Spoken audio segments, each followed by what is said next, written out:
सबको जय मसीह की। आइए इससे पहले कि हम आज के वचन में जाएं, अपने मनों को प्रार्थना से तैयार करेंगे। हे हमारे स्वर्गीय पिता प्रभु, धन्यवाद करते हैं इस सुंदर समय के लिए, धन्यवाद करते हैं आपकी उपस्थिति के लिए, हर एक भलाई के लिए धन्यवाद करते हैं। आज यीशु मसीह के नाम से आपके पास आते हैं परमेश्वर, और अपने जीवनों को आपके हाथ में सौंपते हुए प्रभु प्रार्थना करते हैं।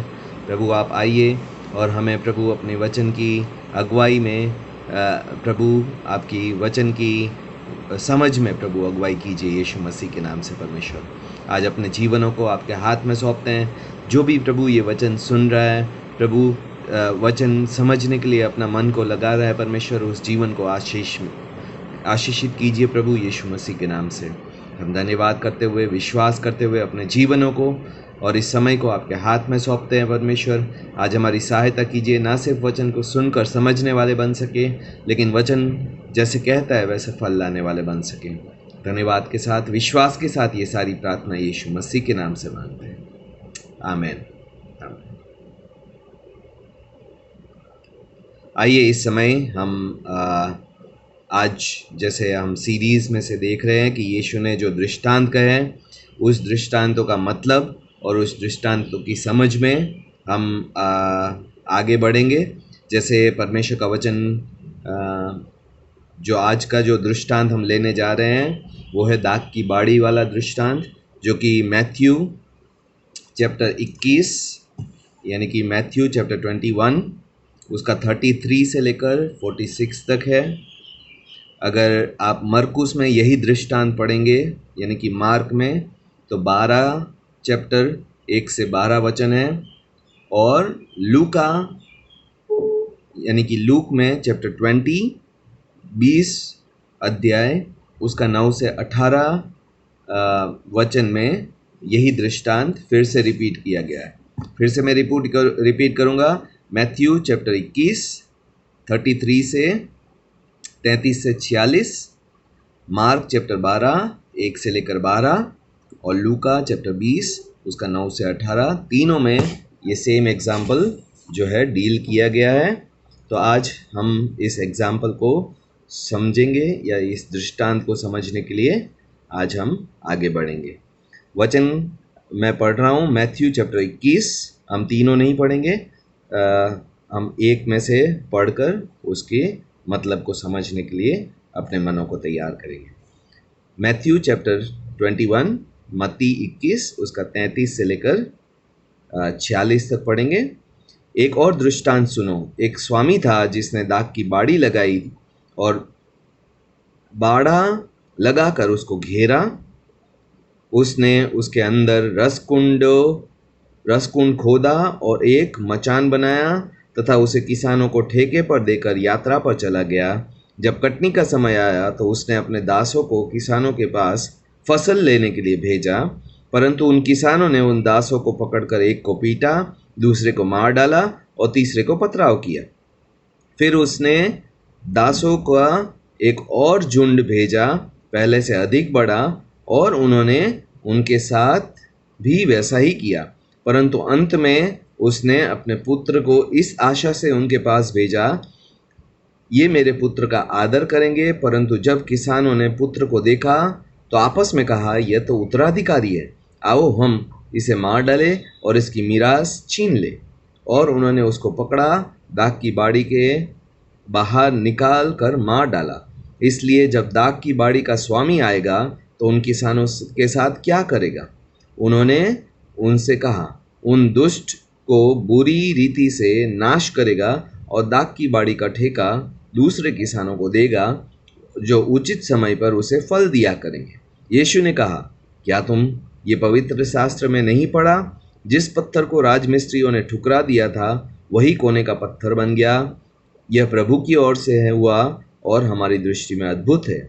इसलिए मैं तुमसे कहता हूँ कि परमेश्वर का राज्य तुमसे ले लिया जाएगा और एक ऐसी जाति को जो उसका फल लाए दे दिया जाएगा। जो कोई इस पत्थर पर गिर पड़ेगा वो चूर चूर हो जाएगा, परंतु जिस किसी पर यह पत्थर गिरेगा उसको पीस कर धूल बना डालेगा। जब मुख्य याजकों और फरीसियों ने दृष्टांतों को सुना तो समझ गए कि यह हमारे विषय में कह रहा है, और जब उन्होंने उसको पकड़ना चाहा तो वो भीड़ से डर गए क्योंकि लोग उसे नबी मानते थे। ये दृष्टांत जो है दाख की बाड़ी का, सबसे पहले हमें ये समझना ज़रूरी है कि दाख की बाड़ी इस दृष्टांत में यीशु ने किसको कहा। दाख की बाड़ी जो है वो यीशु ने इज़राइल देश को कहा, या तो इज़राइल देश के वासियों को दाख की बाड़ी कहा। आप कहेंगे कहाँ लिखा है, तो आइए हम आज परमेश्वर का वचन भजन संहिता 80 उसका 8 वचन में देखेंगे। भजन संहिता साम्स चैप्टर 80 वर्स 8 से लेकर हम आगे पढ़ेंगे। तू मिस्र से एक दाखलता ले आया, तूने जाति जाति को निकाल कर उसे लगा दिया, तूने उसे उसके लिए भूमि तैयार की, उसने गहरी जड़ पकड़ी और देश भर में फैल गई। पर्वत उसकी छाया से ढक गए और उसकी डालियां परमेश्वर के देवदारों के समान हो गई। उसने अपनी शाखाएं समुद्र तक फैला दी और वह टहनियां महानदी तक फैला दी। ठीक है, तो यहाँ पे परमेश्वर की दाख की बाड़ी जो है वो इज़राइल को कहा गया, जिसको परमेश्वर मिस्र यानी कि इजिप्ट से ले आया था। और एक बात जगह जहाँ पे परमेश्वर अपनी देश इज़राइल को दाख की बाड़ी कहता है, आइए हम यशाया चैप्टर 5 उसका 1 से लेकर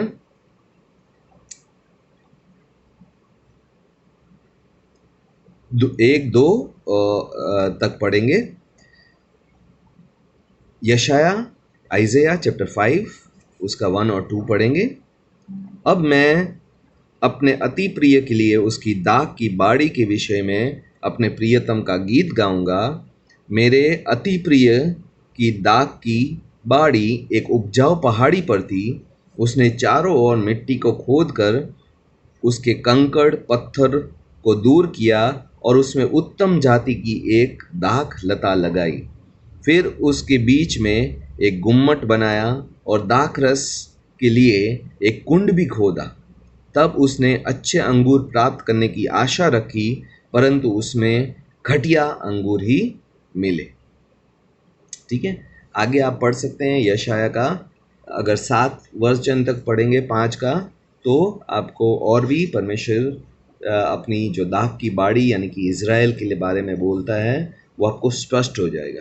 तो यहाँ भजन संहिता यानी कि साम्स 80 और यशाया चैप्टर 5 आइज़ाया चैप्टर 5 से हम ये साबित कर सकते हैं कि दाख की बाड़ी की जो यीशु बात कर रहा था वो इज़राइल देश की बात कर रहा था। और ना सिर्फ इन 2 वचनों से देख सकते हैं, अगर हम मैथ्यू चैप्टर 21 का 43 पढ़ेंगे तो यीशु कहता है, इसलिए मैं तुमसे कहता हूँ कि परमेश्वर का राज्य तुमसे ले लिया जाएगा और एक ऐसी जाति को दिया जाएगा जो उसका फल लाए उसको दे दिया जाएगा। ठीक है, जो जाति उसका फल लाएगी उसको दिया जाएगा। इसका मतलब इज़राइल वो दाख की बाड़ी है जिसको परमेश्वर ने लगाया है और वो फल सही से नहीं ला रही। ठीक है, या तो फल परमेश्वर को उसका सही फल नहीं मिल रहा है। ठीक है, तो वाइनयार्ड यानी कि दाख की बाड़ी सबसे पहले इज़राइल के बारे में बोला गया था। ऑनर यानी कि जो दाख की बाड़ी का स्वामी है, जिसने दाख की बाड़ी लगाई, वो कौन है? बहुत सिंपल है, दाख की बाड़ी लगाने वाला परमेश्वर खुद है। क्यों? क्योंकि हमने दोनों वचनों में देखा भजन संहिता 80 और यशाया चैप्टर 5 में कि वो इज़राइल को यानी कि दाख की बाड़ी को इजिप्ट से बाहर लाया और उसने जाति जाति को हटाकर उस जगह पे लगाया। परमेश्वर था जो इज़राइल को इजिप्ट से बाहर लाया था और इज़राइल देश में उनको स्थापित किया था। ठीक है, तो इसलिए दाख की बाड़ी का स्वामी जो है वो परमेश्वर खुद था। क्यों? परमेश्वर ने का वचन कहता है कि उसने उसको घेरा डाला और बाकी सबसे अलग किया। और हम देखते हैं कि इज़राइल को परमेश्वर ने बाकी जातियों से अलग किया था, उसको सुरक्षा दी थी, उसको परमेश्वर ने एक खास उद्देश्य के लिए चुना गया था। अभी हम देखते हैं कि उस दाख की बाड़ी के मजदूर या तो ठेके पर जिसको दिया गया वो लोग कौन है, क्योंकि यहाँ पे देखते हैं कि परमेश्वर का वचन कहता है कि उसने किसानों को ठेके पर दिया और यात्रा को चला गया। तो ये जिसको ठेके पे दिया गया था वो कौन थे? अगर परमेश्वर के वचन से हम पढ़ेंगे मत्ती चैप्टर 21 का 21 का 45, तो हम देख पाएंगे जब मुख्य याजकों और फरीसियों ने उसके दुष्टांतों को सुना तो वो समझ गए कि वह हमारे ही विषय में कह रहा है। इसका मतलब जो लीडर्स थे इज़राइल के, अगुवे थे जो इज़राइल के, जो कि याजक, फरीसी और सदूकी थे, वो जो थे वो किसान थे जिन्होंने दाख की बाड़ी ठेके पर ली थी या तो किराए पर ली थी, और उनको इसलिए किराए पर दिया गया था ताकि वो सही फल दाख की बाड़ी का उसके मालिक तक पहुंचा सके। ठीक है, और ये याजक और फरीसी और सदूकी सब समझ गए कि यीशु हमारे बारे में बात कर रहे हैं, क्योंकि वही वो ठेकेदार थे जिन्होंने दाख की बाड़ी को जो ठेका यानी कि जो ऑनरशिप ली थी, या तो ऑनरशिप से भी ज़्यादा उनको परमेश्वर के लोगों का जिम्मा दिया गया था। ठीक है, तो इसलिए वही वो लोग थे जिन्होंने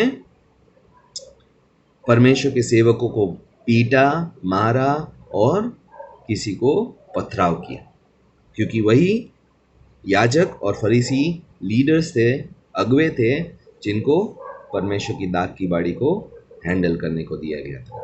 अभी वो सर्वेंट्स कौन थे, यानी कि सेवक कौन थे जिनको परमेश्वर ने फल लाने को भेजा था? अगर हम वचन में देखेंगे, जब कटनी का समय आया, 34 वचन 21 का, मैथ्यू चैप्टर 21 का 34, जब कटनी का समय आया तो उसने अपने दासों को किसानों के पास फसल लेने के लिए भेजा। अभी ये दास कौन थे जिनको किसानों के पास भेजा जाता है, यानी कि फरीसी, सदूकी और याजकों के पास भेजा जाता है। ये जो सेवक थे वो भविष्यवक्ता थे, जिनको परमेश्वर ने बार बार अपने लोगों को समझाने के लिए, चेताने के लिए, भविष्यवाणी के द्वारा अपनी बात पहुंचाने के लिए उन तक भविष्यवक्ताओं को भेजता रहा। और पुराने नियम में आप देखेंगे एक के बाद एक परमेश्वर ने भविष्यवक्ता भेजा, और परमेश्वर के उद्देश्य था कि वो भविष्यवक्ता जो है परमेश्वर की बात कहकर लोगों को परमेश्वर जो चाहता है उस रास्ते पे वापस लाए। आइए हम दूसरा इतिहास चैप्टर 36 पढ़ते हैं, जहाँ पे परमेश्वर अपने सेवकों के बारे में बात करता है। दूसरा इतिहास यानी कि सेकंड क्रॉनिकल्स चैप्टर 36 उसका 15 और 16 वचन। और उनके पूर्वजों के परमेश्वर यहोवा ने बार बार अपने संदेशवाहकों को के द्वारा उन्हें संदेश दिया, क्योंकि उसे अपनी प्रजा और अपनी निवास पर तरस आता था। 16, परंतु वे परमेश्वर के संदेशवाहकों को निरंतर ठट्ठा करते थे, उसके वचनों से घृणा करते थे और उसके नबियों की हंसी उड़ाते थे, जब तक कि यहोवा का कोप अपनी प्रजा पर ऐसा भड़क ना उठा कि उसके कोई उपचार ना रह गए। ठीक है, तो यहाँ पे हम देखते हैं कि परमेश्वर के सेवक जो थे वो भविष्यवक्ता थे, जिसको परमेश्वर ने बार बार भेजा ताकि, और कई भविष्यवक्ताओं को जैसे वचन कहता है उनको किसी को पीटा गया, किसी को मार डाला गया, किसी का पथराव किया गया। ठीक है, इज़राइल ने यानी कि इज़राइल के अगुओं ने हर एक भविष्यवक्ता के साथ ऐसा ही किया, और इसी के लिए यीशु को कहता है तुमने हर एक भविष्यवक्ता के साथ ऐसा व्यवहार किया है, इसलिए सबका न्याय परमेश्वर तुमसे लेगा। ठीक है, और आज हम नेक्स्ट टॉपिक जो देखते हैं, नेक्स्ट बात कि दाग की बाड़ी का मालिक का बेटा कौन है जिसको वो भेजता है। वचन में लिखा है, परंतु मैथ्यू चैप्टर 21 उसका 37, परंतु अंत में उसने अपने पुत्र को इस आशा से उनके पास भेजा, ये मेरे पुत्र का आदर करेंगे। अभी वो पुत्र किसकी बात कर रहे हैं? यीशु अपने बारे में बात कर रहे हैं।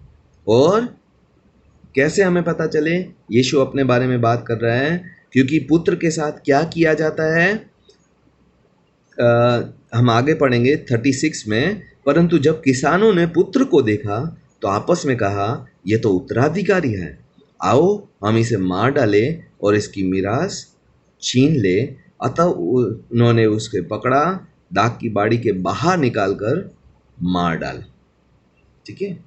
और यीशु ने इस एग्जाम्पल के द्वारा, इस पैरेबल के द्वारा ये भी बता दिया कि उसके जीवन के साथ क्या होने वाला है। यीशु पहले से ही जानता था। ठीक है। यीशु को पता था कि याजक और फरीसी सदुकी उसके जीवन के साथ क्या करने वाले हैं। इसलिए उसने कहा कि पुत्र को, किसानों ने क्या सोचा कि पुत्र को मार डालेंगे तो पूरा इजराइल देश, पूरी दाग की बाड़ी के उत्तराधिकारी कोई रहेगा ही नहीं, और हमारी ही हमेशा सत्ता या हमारा ही इच्छा इस इजराइल देश में पूरी होती रही। ठीक है। लेकिन यीशु ने ये फरीसी सदूकियों की, यानी कि याजकों की मेंटालिटी या तो सोच बताई। क्या सोच के साथ वो यीशु को मार डालेंगे? कि ये पुत्र है, ये उत्तराधिकारी है, अगर इसको मार डालेंगे तो ये दाग की बाड़ी हमारी हो जाएगी। ठीक है। अभी हमें ये बात समझनी ज़रूरी है कि परमेश्वर ने ये एग्जाम्पल या तो ये दृष्टांत क्यों कहा। ठीक है। सबसे पहला हमें दो सवालों से इस एग्जाम्पल का तात्पर्य या तो उद्देश्य समझना पड़ेगा। पहला क्वेश्चन उसने पूछा मैथ्यू चैप्टर 21, मत्ती 21 का 40 में, जहाँ पे यीशु ने पूछा, इसलिए जब दाग की बाड़ी का स्वामी आएगा तो उन किसानों के साथ क्या करेगा? ये सवाल सबसे पहले यीशु ने पूछा। आपको क्या लगता है?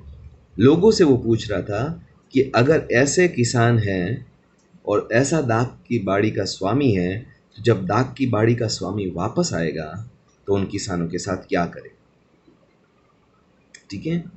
और उसी का जवाब लोगों ने दिया और यीशु ने भी उस जवाब के साथ सहमति दिखाई।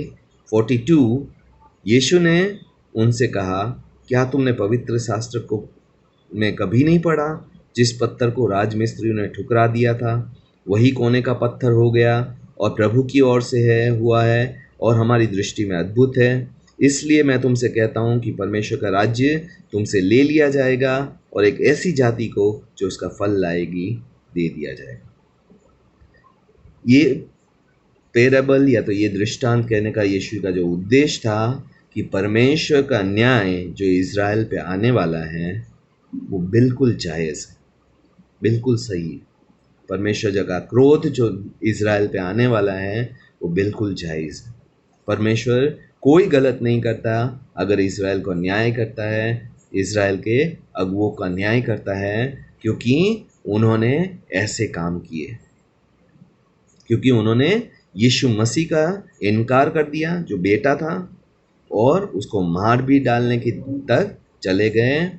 और यीशु अपने आप को वो कोने का पत्थर बताता है जिसको राजमिस्त्रियों ने निकम्मा ठहराया, या तो जिनको इन अगुओं ने यीशु को मसीहा नहीं कहला। क्यों? क्योंकि उनकी मसीहा की सोच थी एक राजा के रूप में आने वाला वो व्यक्ति जो हमें रोमी साम्राज्य के अधिकार से छुड़ा देगा। क्योंकि यीशु इस डेफिनेशन, इस व्याख्या में या तो उनकी सोच में फिट नहीं हुआ, इसलिए उन्होंने यीशु को मरवा डाला। ठीक है। लेकिन परमेश्वर का उद्देश्य है कि जब वो वापस आएगा तो सबसे पहले राज्य जो है वो छीन कर इज़राइल से वो उस जाति को देगा जो उसका फल लाएगी। इज़राइल जाति जो परमेश्वर से हमेशा बलवा करती आई थी, उनके अगुवे जो थे वो उनसे बलवा करते आए थे। परमेश्वर का न्याय उन पर आने वाला है, ये इस दृष्टांत के द्वारा यीशु ने कहला दिया, भेजा। ठीक है, जो भी परमेश्वर का विरोध करते हैं उसके लिए ये एक चेतावनी है, ये एग्जाम्पल, ये पैराबल एक चेतावनी है। क्यों? क्योंकि वचन 44 कहता है, मैथ्यू चैप्टर 21 का 44, जो कोई इस पत्थर पर गिरेगा वह चूर चूर हो जाएगा, परंतु जिस किसी पर यह गिरेगा उसको पीस कर धूल बना डालेगा। परमेश्वर इज़राइल के लोगों के या तो अगुवे के विरोध से परमेश्वर तंग आ गया था और परमेश्वर उनका न्याय करने के लिए आने वाला था। और क्या हालत होगी इज़राइल की, ये एक पैराबल से हमें पता चलता है। कई लोग यीशु मसीह को ऊपर गिरे, इग्नोरेंस यानी अनजान होते हुए, लेकिन जो भी उस पे गिरे वो टूट गए और बिखर गए। लेकिन जो परमेश्वर का विरोध करता है, हर एक वो व्यक्ति वो कहीं ना कहीं टूटता है, कहीं ना कहीं गिरता है और बिखर जाता है। क्यों? क्योंकि हर एक विरोध करने वाले के पास परमेश्वर का या तो यीशु मसीह का जो विरोध करता है उसका वचन कहता है वो चूर चूर हो जाएगा और वो बिखर जाएगा। और इसके लिए हमें ये बात समझनी ज़रूरी है कि ये किसको कहा गया था? अगुओं को कहा गया था। खास करके ये पैराबल अगुओं को कहा गया था।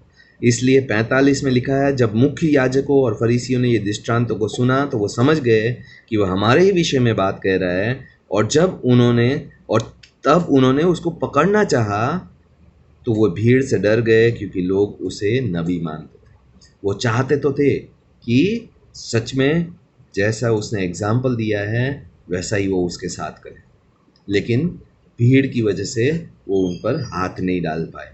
लेकिन उन्होंने, फिर हम जानते हैं कि एक योजना बनाई और यीशु को आखिर में मार डाला। ठीक है, इसलिए इस पैरेबल का या तो इस दृष्टांत का उद्देश्य हमारे जीवन में क्या था वो समझना हमारे लिए बहुत ज़रूरी है। परमेश्वर अपने लोगों के पाप और अपने लोगों के विरोध को एक हद तक सहता है, यहाँ तक कि उसके सेवकों के साथ, जो परमेश्वर के सेवकों के साथ बुरा व्यवहार करता है वो भी परमेश्वर एक हद तक सह लेता है। परमेश्वर के पुत्र के साथ जब वो बुरा व्यवहार हुआ उसको भी परमेश्वर ने सह लिया। लेकिन एक समय आएगा जब परमेश्वर न्याय करेगा।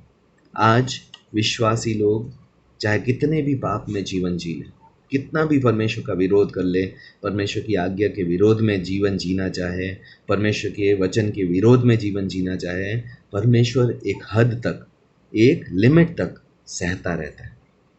लेकिन ये एग्जाम्पल दिखाता है कि परमेश्वर आएगा और जिस जाति ने परमेश्वर को, वचन को या परमेश्वर की इच्छा के अनुसार फल ना दिया, उस जाति से परमेश्वर का राज्य छिन जाएगा। वो परमेश्वर के राज्य के भागी नहीं होंगे और परमेश्वर अपना राज्य उन लोगों को देगा जो परमेश्वर की इच्छा के अनुसार चलना चाहेंगे, परमेश्वर की इच्छा के अनुसार फल लाना चाहेंगे। परमेश्वर की इच्छा के अनुसार फल क्या है? परमेश्वर का वचन कहता है पश्चाताप के अनुसार फल लाओ। परमेश्वर की इच्छा को पूरा कर, जैसा जीवन परमेश्वर चाहता है वैसा जीवन जीना वो परमेश्वर की इच्छा है। आइए हम मैथ्यू चैप्टर 7 उसका 21 से 27 पढ़ेंगे कि परमेश्वर हमारे जीवनों से क्या चाहता है, हर एक विश्वासी के जीवन से क्या चाहता है। मैथ्यू चैप्टर 7 उसका 21 से लेकर 27, यहाँ पे वचन कहता है, मैथ्यू चैप्टर 7 उसका 21 से, प्रत्येक जो मुझे से कहता है हे प्रभु, वे स्वर्ग के राज्य में प्रवेश ना करेगा, परंतु जो मेरे स्वर्गीय पिता की इच्छा पर चलता है वही प्रवेश करेगा। उस दिन बहुत से लोग मुझसे कहेंगे, हे प्रभु, क्या हमने तेरे नाम में भविष्यवाणी नहीं की थी? क्या तेरे नाम से हमने दुष्ट आत्मा को नहीं निकाला था? तेरे नाम से हमने बहुत आश्चर्य काम नहीं किए? तब मैं उनसे स्पष्ट कहूँगा, मैंने तुमको कभी नहीं जाना, हे कुकर्मियों, मुझसे दूर हो जाओ। इसलिए जो कोई मेरे इन वचनों को सुनकर उस पर चलता है वह उस बुद्धिमान मनुष्य के समान है जिसने अपना घर चट्टान पर बनाया, और मेघ बरसा, बारिश आई, आंधियाँ चली और उस घर से टकराई, फिर भी वह नहीं गिरा क्योंकि उसकी नींव चट्टान पर डाली गई थी। परंतु जो कोई इन वचनों को सुनता है और उनका पालन नहीं करता वह उस मूर्ख के समान है जो अपना घर बालू पर बनाया। मेघ बरसा, बाढ़ें आई, आंधियाँ चली और उस घर से टकराई और वो गिर पड़ा और उसका सत्यानाश हो गया। देखिए, परमेश्वर यीशु की इच्छा है हम वचनों के अनुसार चलने वाले बने। ठीक है, परमेश्वर आज भी हम तक सुसमाचार लाया है जो यहूदी नहीं है, एक ही उद्देश्य से कि हम वचनों के अनुसार जीवन जीने वाले बन सके, वो फल देने वाले बन सके परमेश्वर से, जो फल की इच्छा वो रखता है।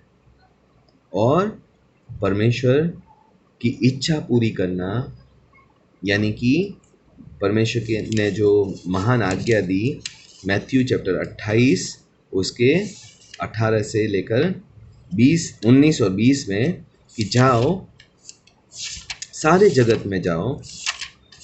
आइए हम वो भी पढ़ लेते हैं, मैथ्यू चैप्टर 28 उसका 19 और 20। इसलिए जाओ, सब जातियों के लोगों को चेला बनाओ और उन्हें पिता, पुत्र, पवित्र आत्मा के नाम से बपतिस्मा दो, और वो जो जो आज्ञा मैंने तुम्हें दी है उसका पालन करना सिखाओ, और जगत के अंत तक मैं तुम्हारे साथ। परमेश्वर की इच्छा आज भी हमें सुसमाचार देने की, हमें अपने राज्य में शामिल करने की एक ही है कि हम उसकी इच्छा के अनुसार फल लाएं। अगर जिन किसानों से राज्य छीन लिया गया था परमेश्वर का, जो कि इज़राइल था, और हम तक जो इज़राइलाइट्स नहीं हैं, इज़राइल के यहूदी नहीं हैं, उन तक परमेश्वर का राज्य पहुंचा है, इसका मतलब परमेश्वर हमसे भी छीन सकता है अगर हम परमेश्वर की इच्छा और वचन के अनुसार नहीं चले तो। ठीक है, इसलिए बहुत से प्रभु प्रभु कहते हैं, बहुत से यीशु को मानना का दावा करते हैं, लेकिन परमेश्वर जो चाहता है उसके वचन के अनुसार जीने वाले ही सच में परमेश्वर के राज्य के वारिस हों। और आज ये दृष्टांत हमारे जीवनों के लिए चेतावनी है कि परमेश्वर ने अगर इज़राइल से अपना राज्य छीन लिया, इज़राइल से अपना इच्छा, जब उन्होंने परमेश्वर की इच्छा पूरी नहीं की, तो इज़राइल से परमेश्वर ने अपना राज्य हटा लिया या उनको अपने राज्य में नहीं आने दिया। तो हम विश्वासी भाई बहन ध्यान रखें कि अगर हम परमेश्वर के वचन के अनुसार नहीं चलेंगे तो डेफिनेटली हमें भी परमेश्वर अपने राज्य में घुसने नहीं दे। आज हम मन चाहे व्यवहार कर सकते हैं, हम जैसा चाहे जी सकते हैं, लेकिन अगर हमारा जीवन परमेश्वर के वचन के विरोध में है कहीं भी, तो परमेश्वर एक बात तो श्योर कहता है कि वो मेरे राज्य के वारिस नहीं, क्योंकि वो चाहता है हम उसको फल देने वाले बने, वचन पे चलने वाले बन सके, पश्चाताप के अनुसार जीवन जीने वाले बन सके। तो आइए हम अपने मनों को परमेश्वर के वचन की आज्ञा पालन पे लगाना क्या एक समर्पण करें, परमेश्वर से कहे, परमेश्वर धन्यवाद करता हूँ कि तूने इज़राइल अपनी चुनी हुई प्रजा से अपने राज्य को छीनकर आज मुझे अवसर दिया है कि मैं, जो कि यहूदी नहीं हूँ, इज़राइलाइट नहीं हूँ, उसको परमेश्वर के राज्य में एंटर करने का या तो प्रवेश करने का मौका दिया है। परमेश्वर, मैं तेरे वचनों के अनुसार जीवन जीने वाला बन सकूं और तुझे सही फल देने वाला बन सकूं। आइए हम प्रार्थना करते हैं। हे हमारे स्वर्गीय पिता प्रभु, धन्यवाद करते हैं इस सुंदर समय के लिए, धन्यवाद करते हैं आपकी उपस्थिति के लिए, हर एक भलाई के लिए धन्यवाद करते हैं। आज यीशु मसीह के नाम से हम आपके पास आते हैं परमेश्वर, और सहायता मांगते हैं परमेश्वर। प्रभु, जैसे हमने देखा कि उन सभी जातियों से आपने अपने राज्य को छीन लिया परमेश्वर, या आपने उनको अपने राज्य में प्रवेश ना करने दिया, जिन्होंने आपको आपकी इच्छा के अनुसार फल नहीं दिया। आज प्रभु, हम में से हर एक जीवन की जो विश्वासी कहलाते हैं, जिन्होंने आप पे विश्वास किया, यीशु मसीह को ग्रहण किया, नए सिरे से जाना, आज हर एक उस विश्वासी की सहायता कीजिए परमेश्वर, कि हम आपके वचनों के अनुसार जीवन जीने वाले बन सके परमेश्वर, आपकी इच्छा पूरी करने वाले बन सके। आज अपनी मन मर्जी से नहीं परमेश्वर, अपने या संसार के चलाए नहीं, शरीर के चलाए नहीं, परंतु प्रभु आपके वचन के अनुसार हम चलाए जाने वाले बन सके। धन्यवाद करते हैं प्रभु। आज प्रभु, आपने हमें अपने राज्य के वारिस बनाया है, उसके लिए धन्यवाद करते हैं परमेश्वर। आपकी दया के लिए, प्रेम के लिए धन्यवाद करते हैं। आज प्रार्थना करते हैं, हमें आपकी दया और प्रेम के अनुसार जीवन जीने में सहायता कीजिए। अपने वचन की इच्छा में, आज्ञा में चलने के लिए प्रभु अनुग्रह दीजिए यीशु मसीह के नाम से।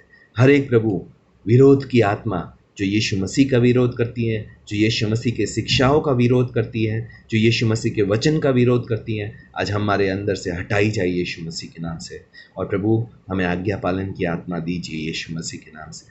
धन्यवाद करते हुए, विश्वास करते हुए ये सारी प्रार्थना यीशु मसीह के नाम से मांगते हैं, आमीन। प्रभु आपको आशीषित करे। God bless you, God B with you. परमेश्वर की आज्ञा पालन में बढ़ते रहिए, और जैसे हमने वचन में सीखा, परमेश्वर की इच्छा के अनुसार परमेश्वर को हम फल देने वाले बन सकें। God bless you.